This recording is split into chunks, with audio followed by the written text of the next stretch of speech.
speed, and you look at the production from his sophomore to junior year, went from 5.5 sacks to 13 sacks, and it seems like everyone was offering this kid, but when you get one, you lose one sometimes. And, in-state inside linebacker Miles Johnson, who had committed to Alabama under Saban, pulled his commitment after that announcement. He was a 3-star linebacker guy, and again, he was deep into the 400s. Zamir Smith also left as well. Auburn picks a couple of guys up, including one over the weekend, and 3-star inside offensive lineman Jacoby Ward goes to Auburn.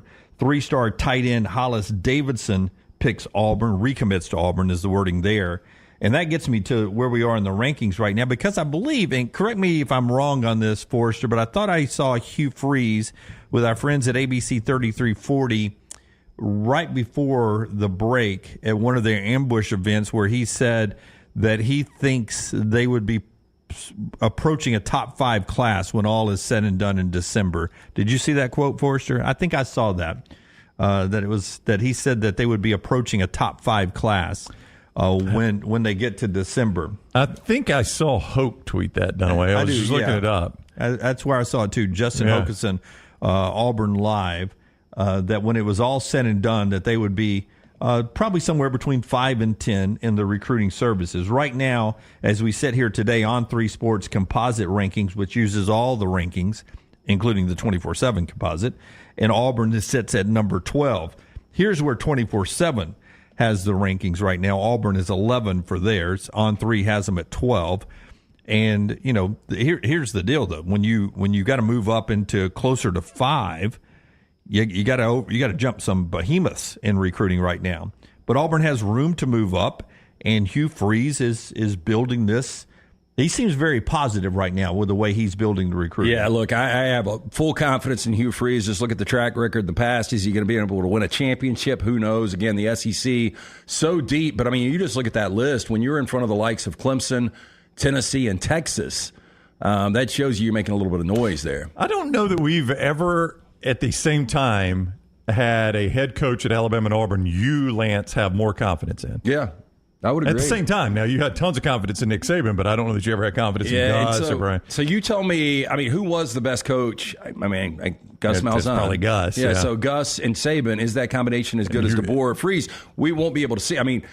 Nick Saban's going to weight so many things because he won so many championships and he was the greatest. But I think both teams right now have championship-level coaches. But to be fair here, when everybody was thinking Auburn was going to hire Lane Kiffin, and I was in that group, and, right around the Egg Bowl, Lance all along was saying, if you want the better coach, you'll hire Hugh Freeze. Yeah, I think both of them got it right on the hire. Now, again, whether that translates to, ultimately winning championships, we shall see. This is nothing new with Lance. This is not like, he's just jumping on the Hugh Freeze. All along in that search, he's like, you can say what you want about Lane Kiffin. If you want the better football coach, you hire Hugh Freeze. If you want the guy that's getting all the attention, you hire Lane Kiffin. But if you want the guy that's the better football coach, Auburn would be better off hiring Hugh Freeze. You were consistent on that. And technically, I think Lane Kiffin's a better play caller. But I'm just talking about the ability to delegate, the ability to, from recruiting to game day decisions. I would rather personally have Hugh Freeze. And even before Nick Saban retired, you were on Kalen DeBoer like, this guy can flat out coach. And when that job came open, you were like, Alabama, if they want the best coach in America, they'll go get Kalen DeBoer. So I've never seen you with this much confidence in both coaches. Can you guys imagine the narrative if Kalen DeBoer was getting whipped in recruiting, though? If Alabama, let's just say they were, 18, 19, 20 right now in the rankings. Mm-hmm. The narrative would be that, hey, we told you this guy.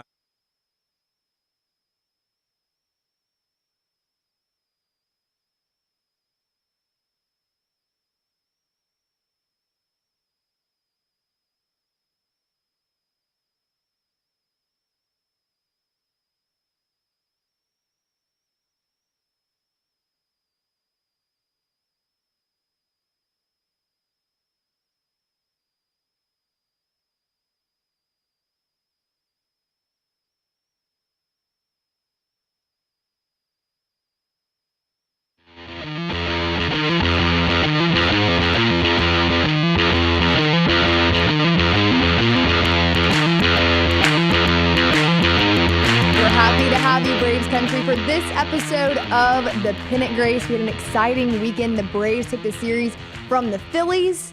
And who are we presented by, Ush? We are presented by Roback. and code PG20 is going to save you 20%. Everybody loves to save money. 20%, that's nothing to sneeze at. 20% at checkout. Use the code PG20. I got the Roback lid on today. And partner, we got a lot to celebrate. We have so much. We had our last show on the 4th of July. We've had a full weekend. And today what we're going to do is we're going to talk a lot about Truist Park, the actual game day experience. So I was there on Friday night. We're going to touch on, of course, the Phillies series win. Get into the Diamondbacks this week, the All-Star game. We have a lot to cover. This may be a longer episode, but stick with us. We're going to have some fun. Well, it's really obviously you take a series against Philadelphia, who I still believe is the best team in baseball, at home, take 2 out of 3, and that loss was a loss the Braves were competitive in and made a comeback thanks to All-Star Marcell Ozuna. So I'm just really, really pleased with how the team played, and that's just a great lift to be able to beat your rival like that. I agree. It seemed like the Braves we know and love. I tweeted out, I love when the Braves act like the Braves. They did that last night. 6-0 win. We needed it, and we emphasized, I don't want to say how pivotal this series was, but it was important to get the spirits high. And I think the All-Star break is going to be much needed for this team, and we're at a good spot. Yeah, just ended the series with a beatdown yesterday. So that was fun to see. Phillies shut out. I think that's the 3rd time all season they've been shut out. So not a team that gets shut out often. And some really good Ronaldo Lopez, also an All-Star, by the way, was 6 scoreless yesterday. He's 7-2. If you're wondering, is he deserving to be an All-Star? He's 7-2. He has the Major League Baseball best ERA of 1.71. So another great start from him that was really good to see. Real quick, before we get into Truist Park, and we asked our PG postscript question, what is the best and worst of Truist Park? Let us know. Be thinking about that. We're going to touch on it. But on Thursday's show, we need to make a correction.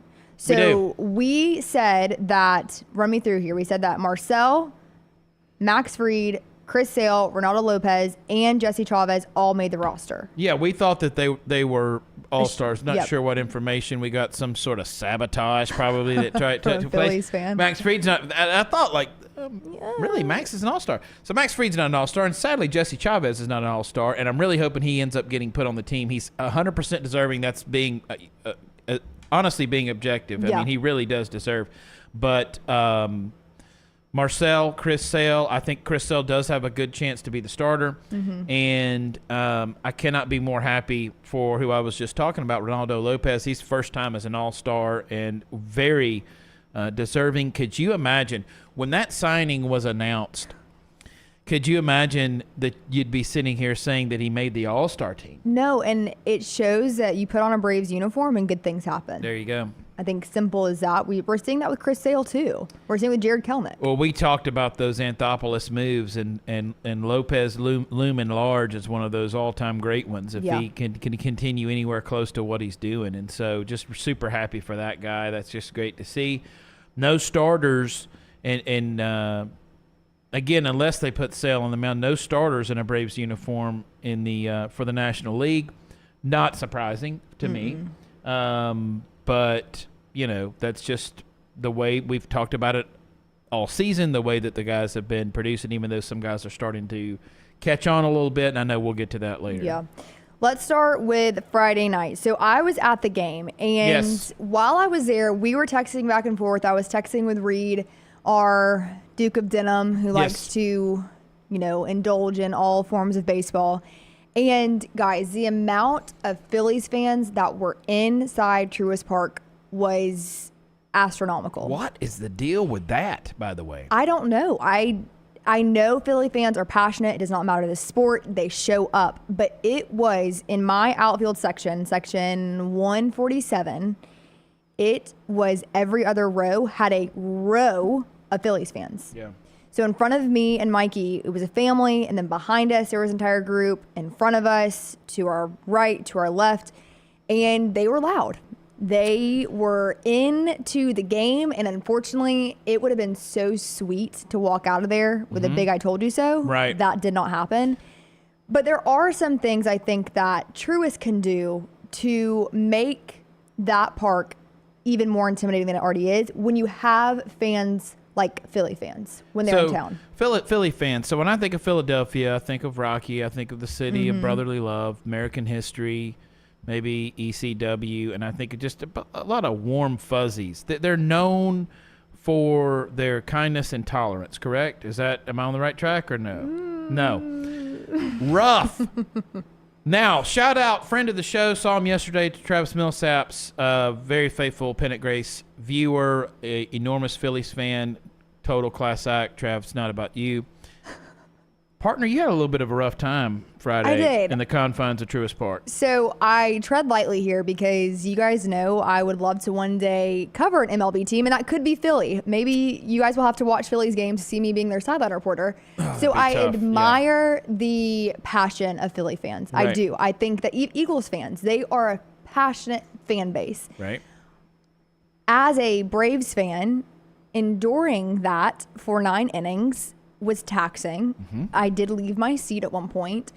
So I will say this. Okay. Braves fans, like our team, is very respectful. Okay. So there have been complaints from our fan base that we don't have the Bryce Harper mentality. We don't have the villain. Ronald Acuna kind of plays that role. For example, last playoffs, someone should have done something to Bryce as he was staring down Arcia, whatever. Braves fans are similar to where you have Philly fans chirping in everyone's ears, calling individual fans out. Right. Hate that. I don't love that. No. Speaking directly and there were some good exchanges.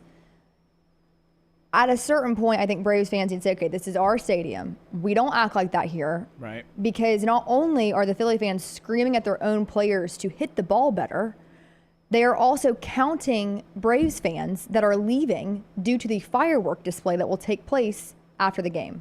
Yeah, so no problem with Philly fans showing up. No problem with Philly fans even loudly cheering for their team, stuff with their guys, things like that.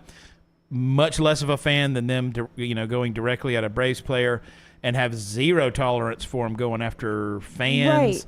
Shaking your keys. That I always hated that one. So if you could tell the keys story, that's the real kicker for me.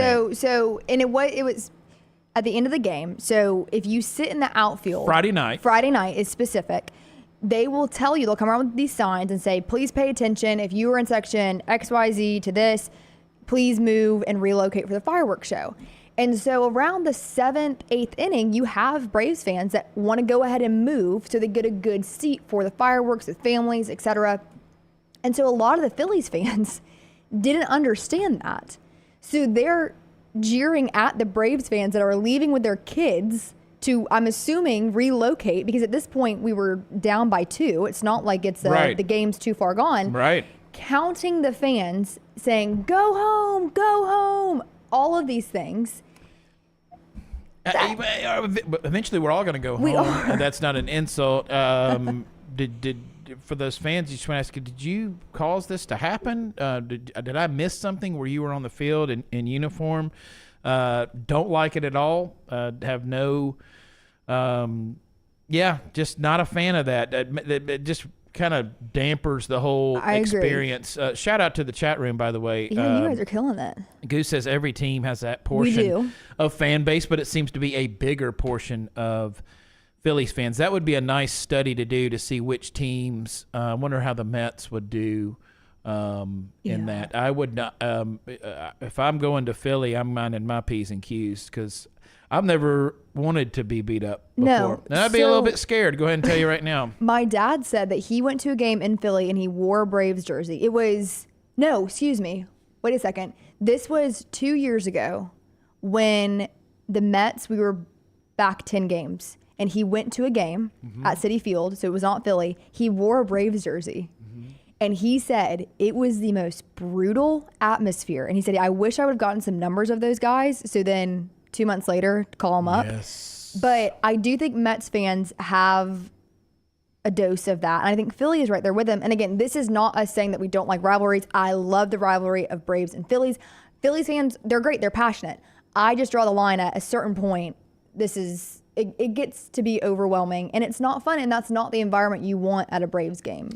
Dave says he went to a Phillies game one night. He spoke to no one, in or out, and it was awkward. I don't mind awkward. I can take awkward. But don't, at least, keep it classy. Don't go after the fans. Yes. Don't shake your keys. And I do need to say whatever. this. There was a fight that broke out on the stairs at the conclusion of the game. Cat fight. Yes, between two women, a Phillies fan and a Braves fan. And I think at that point it just reached a tipping point. And there was this random Padres fan. This was so odd. And Okay. he was instigating so much of the discord between Phillies and Braves fans, saying how the Braves fan sucks. It's so quiet in here. And I'm like, what? Yeah, That's just not good. I think maybe something that's affected the Phillies being down, because I think the Phillies, if we do a power rankings of EG's hatred, I think the Phillies have risen, and they've never been as high for me. And part of that is I do like some of their players, Bryce Harper, Yeah. who I was opposite on, that I eventually came around on, Kyle Schwarber and JT Realmuto. I like Brandon those Marsh, guys. Georgia boy. Yeah, so I liked some of their guys, and I don't know, they just don't have it for me as like the Dodgers or the Mets, but I think that they're creeping up, climbing up there yes, for you. I felt personally attacked by Phillies fans Yeah. whilst inside Truist Park. But there was good things that happened too. You ate well. Oh, I ate incredible. And one more thing about Phillies fans, I love Stott's walk-up song, A-OK. Yeah. When it's sung inside of their park, the crowd gets into it. I think that's cool. I do Yes. hate that song now. Okay. But I had the barbecue chicken nachos Love from it. the Taco Factory. Love it it. is right in the outfield. The line is never really that bad. I got the Braves helmet. Can't beat that. No, you can't. It was the nachos inside the helmet. Any type of food served in a helmet. Is incredible. Yeah, I love So that. good. Had that and a classic Coke in the Stadium Cup, of course. Yes. There's a place, and we want you guys to try it because me and Mikey didn't get to. The Carvery. But you didn't try it because there's a big line. There was a big So it's line, pretty so that's a popular. good thing. Yeah. That's a good thing. And it's a little more on the pricey side, but most food inside Truist, unfortunately, is up there. It's Right. not a Mercedes-Benz where you're going to get a $2 combo for some good food. Right. But it is worth it. So we had great food, and there really is. I have sat a lot of places inside Truist Park, probably the outfield the most, and first base line. There is no bad seat. Right. I'm reminded of that every time. Yeah. No bad seat in the house. I've never sat anywhere in that stadium that I didn't enjoy. No. Yeah. So. It's incredible. Another positive of Truist has to be every time I go, I think of how fun it is to see younger kids, younger baseball teams, just families there. And it's a very safe environment. So it's always fun seeing kids walking around in their little friend groups. And it's cool because at Turner Field, that really wasn't the environment. It just didn't have that feel. I don't know if you can probably speak more to that because I was a kid during that period. But me and my brothers weren't going to get Dippin' Dots by ourselves. Well, I think Truist does lend itself to it, and I do think that is one of the strengths of the park. It is a good family-friendly environment, a lot to do, which is good. But we were talking about that before the show, some game day experience type stuff. Now, got to keep in mind, going to college football games, and especially for you, who Yes. goes to a lot of games for your job on the next round, it's hard to compare, really, to me, anything to the big-time college football environment because it's really, from a game day experience, So pretty unique. undefeated. It is. But maybe some things that you like, but then also some things that you wish they could have maybe done better. They don't initiate the chop. The chop No. still breaks out, but it's not like a piped in thing anymore. No. So that was one of we texted about this. And for example, one of the best traditions that has come out of Truist Park in the last 5 to 6 years is a night game when the lights go down. There's either Yeah. a meeting on the mound or a pitching change.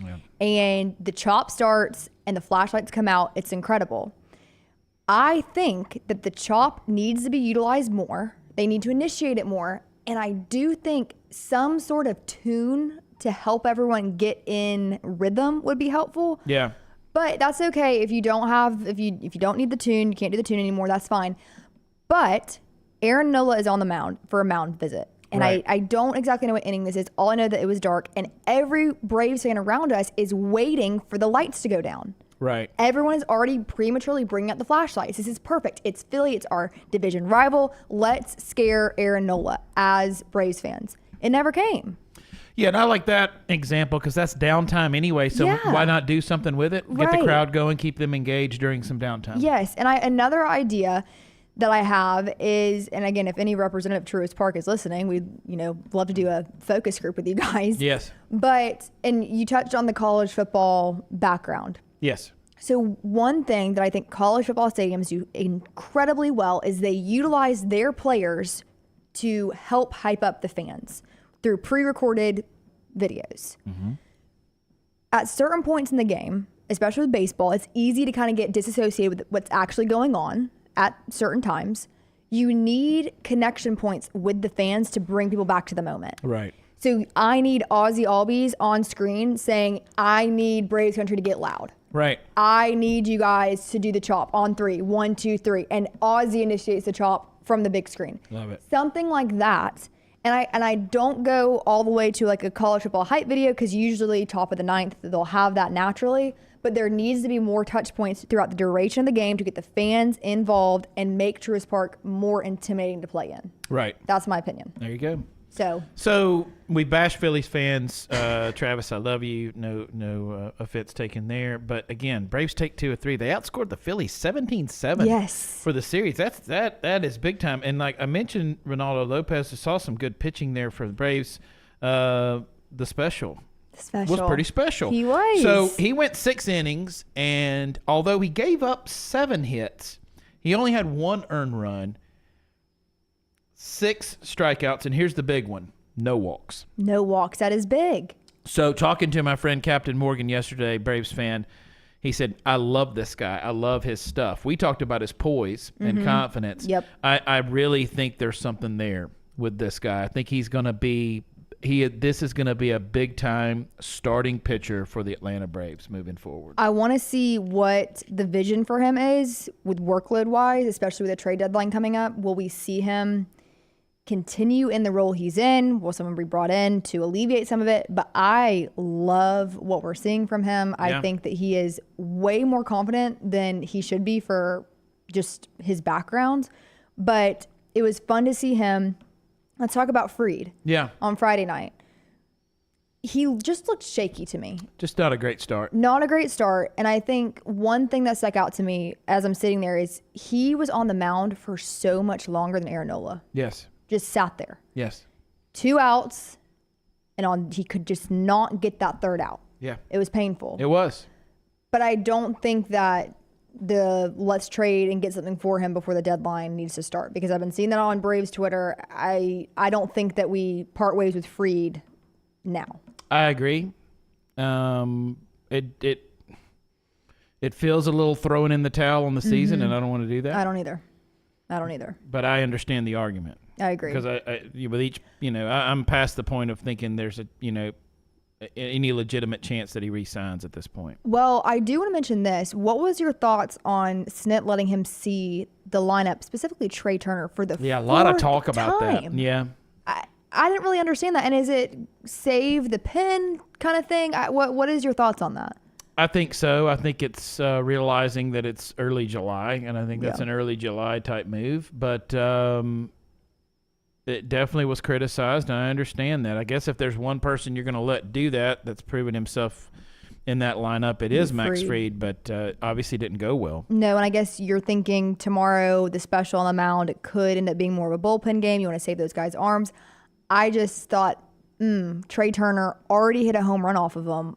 Don't really think we need to see. And he had 97 pitches. I know.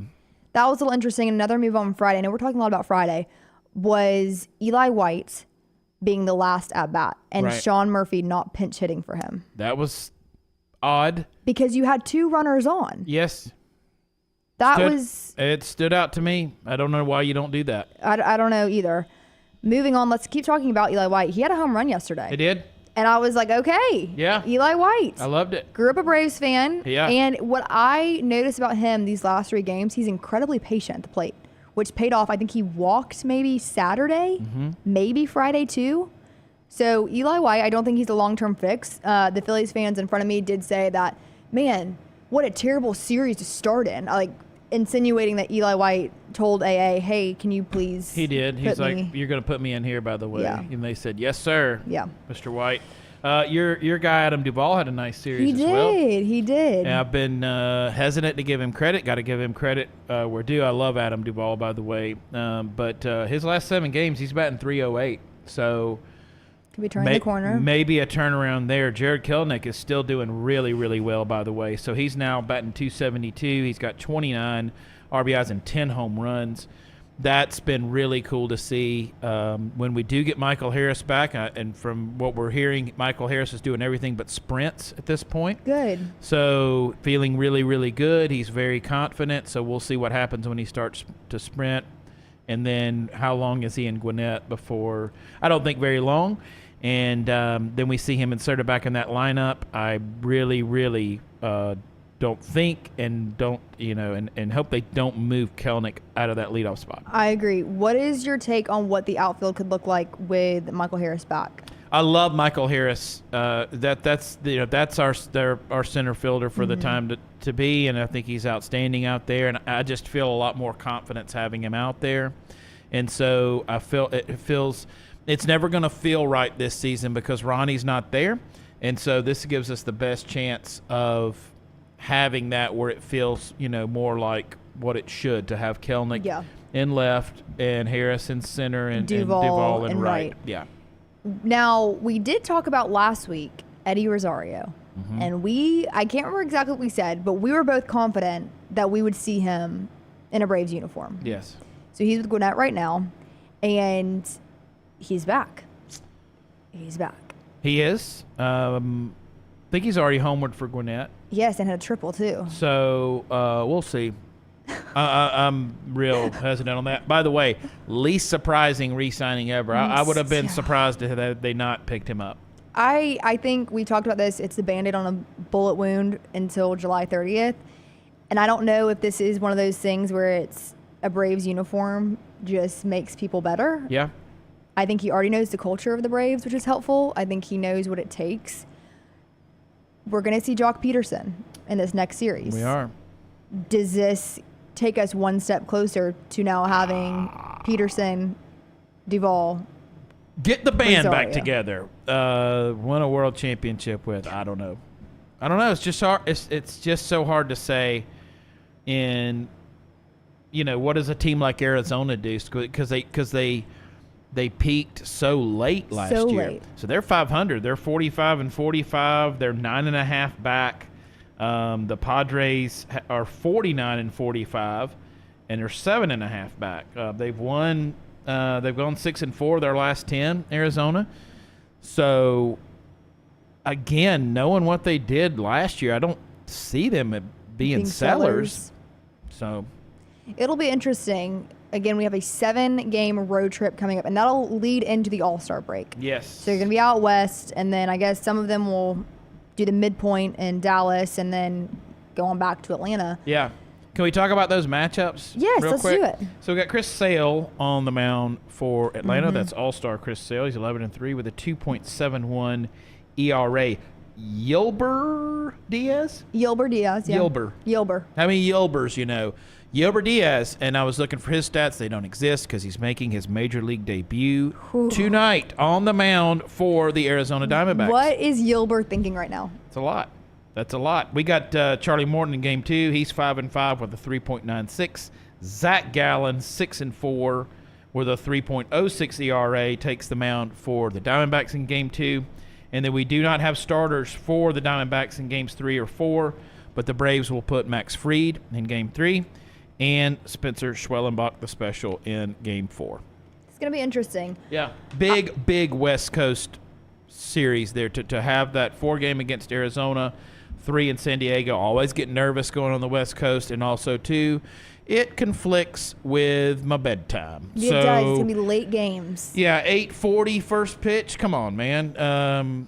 Don't they know about me? And, we're not getting ready for bed by 8:40, but we're almost there, right? You're making your way. Yeah. 9:40 Eastern. Yeah. Even if there's company there, E.G., I might start getting ready for bed while company is still around. Is that true or false? I can confirm that. Yeah. Yep. Got to get my sleep.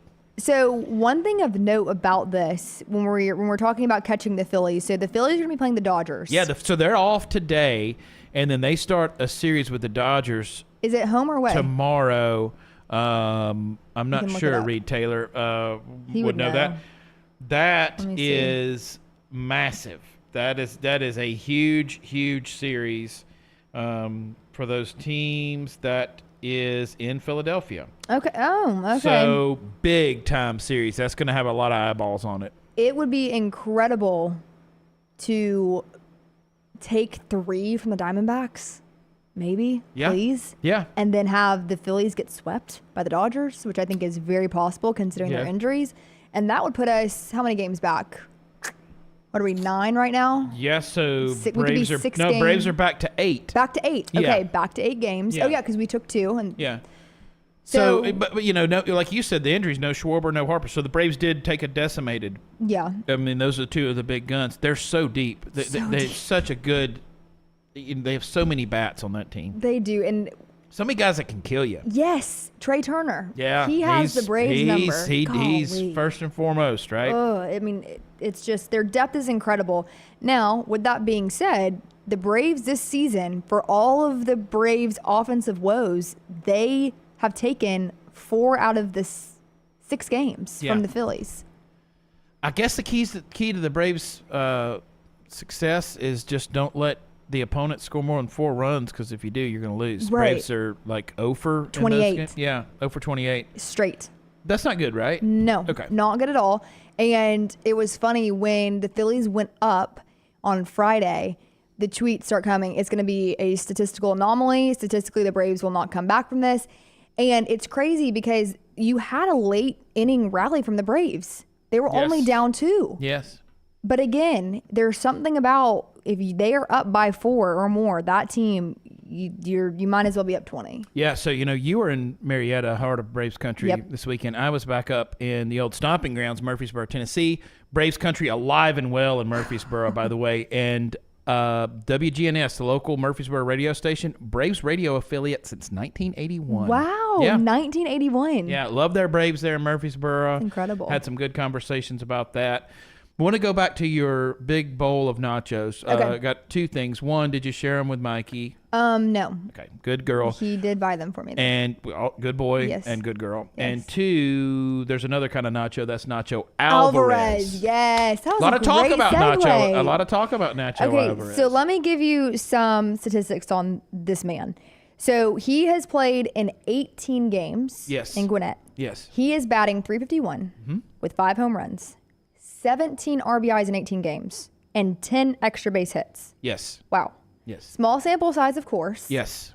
Is that enough to bring him up to Atlanta? I say no. And he started off in a similar fashion in Double-A and settled in, and I fully expect that to happen to some degree. So you think he'll level in out? Gwinnett? I do, and I think he's going to be a really good player. And I think that he's going to be absolutely be an Atlanta Brave at some point. Do I rush him up? No, I let the guy develop, and I let him get a lot more at bats than what he has. So I will say, I think you do him a disservice by bringing him up. by bringing him up, and I don't think that you need to do it. And I think there's still a chance that I don't think there's a chance Orlando's going to have the year he had last year, but I do think there's a chance that you could see him heat up and give you more than what he's giving you offensively. I will say this. This is from Francis Romero. Sources: the Atlanta Braves are DFAing offense. Wait, hold on. Okay. That's Is this not the one breaking I'm looking news, for. by the way? No, this was 2 hours ago. Okay. That's breaking to me. Hold on. Okay, yes. Okay, the Atlanta Braves are DFAing outfielder JP Martinez. The 28-year-old Cuban outfielder will now go through waivers. So who are you clearing a spot for? Is it Rosario? Is it Nacho? Who is it? Boy, that's a good question. But that is per. yeah. It's just sources. Don't know. Chat room, what do you Sources. think? Let us know. I'm gonna look Yeah. at the quotes. See So what that's people are not an saying. official. No, the- it just the- says the club has not sources. said that. No, Okay. no. This is just some talk, if you will. A lot of people are saying Eddie. Some are saying Nacho. I don't know. It'll be interesting to see, but that is something to consider. And I do agree. I don't think you pull him up. I don't think it's desperate time yet. And I think that would appear desperate on the Braves' end. I agree. And I think do give him some time, because naturally when you're going up the ladder of the farm system eventually to, the show, Yes. there's going to be adjustments. Right. And I want to see more consistency from him. But I guess there is a July 30th date looming. It'll be interesting to see. I like Obviously, him. you go to the playoffs. Playoff rosters are expanded. Yes, of course. So We could see him there. we never even purchased or constructed a panic button. Why are we going to make panic moves here? No, It's not seriously. happening. We always said, I feel like our first week of the show was like so hopeful and it was incredible. Yeah. Lights were shining bright. And then we went through a spell of like, ooh, man. Nick mentioning Michael Harris, you do have to, he's on the That is true. IL. You got to create that That's back for true. him. Yeah. That's a good idea. All that to say, thank you guys for sticking with us because Yes. the Pennant Grace started now 3 months ago almost. How It was about in that? March. I know. It's incredible. Feels like we've been doing it our whole lives. It does. It does. And you guys have been incredible just following along with our antics and our themes and all of those kind of fun things. But it is kind of crazy to think where we started. Yeah, best thing you can do, by the way, and I want to just echo my partner there. Thanks to everyone for your support. If you do want to help us out, just tell folks about it. Pass it along. Send them a link. Available there on YouTube at the Disrupt channel. Follow us and pass along our socials as well on Yep. X and Instagram at And The Pennant Facebook, Grace. The Pennant And we're on Grace. Facebook, and we're going to be able to go live on Facebook Yeah. as probably well like coming 40 up. days now. Yeah, coming up.